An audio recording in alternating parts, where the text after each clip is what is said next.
For the gal who was stabbed to death in North Carolina, it brings me back to a psychological term called diffused responsibility.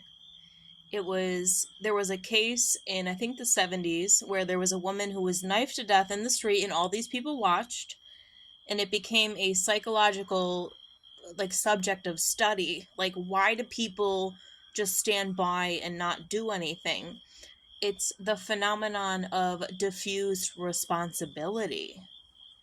If everybody is like nobody's doing anything, then nobody does anything. So it's important for people to break that mold of diffused responsibility and do something about it. If multiple people did something about it, it wouldn't have been as severe as it was. And then maybe even if it was in Texas, I mean, most people carry in Texas. A lot of people carry in Texas. It would have been done quickly, would have been handled.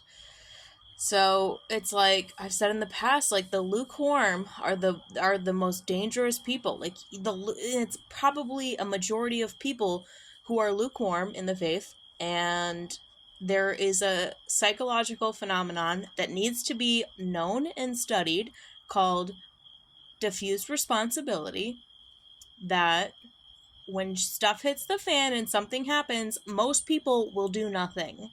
It's just a reality of our human or inhuman nature, but it's well documented and studied by universities, and it's a real phenomenon that you have to be aware of. Like, it's probably like gotta protect yourself somehow, gotta carry somehow, gotta know this somehow. I mean, the world is moving so fast. Do we even have time for this information to move? I don't know. But diffuse responsibility is a real psychological phenomenon where when a ton of people are watching somebody get hurt, they won't do anything because nobody's doing anything.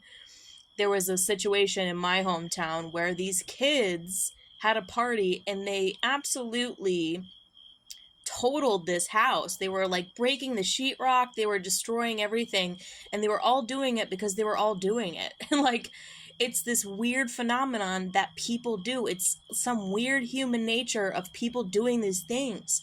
And these were just kids. But they were like, well, if we're all destroying the house, we're all destroying the house. And they destroyed and totaled the house. And it was like interesting because they were young, but they were like, this was a criminal nature. It was a very weird situation. And it brings my mind to that too.